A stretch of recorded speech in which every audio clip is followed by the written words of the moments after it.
In today's video, I'm going to show you how to change the theme in ERPNext. Switching themes can make your workspace more comfortable, especially if you work long hours or prefer a different visual style. First, log into your ERPNext account. Once you're inside the dashboard, look at the top right corner of the screen and click on your user icon. This will open a drop-down menu with your account settings. From the menu, find and click on the option called Toggle Theme. When you click it, ERPNext will switch between available themes, usually light mode and dark mode.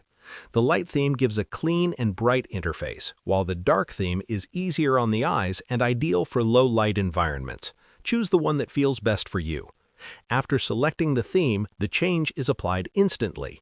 If you don't see the update right away, simply refresh the page.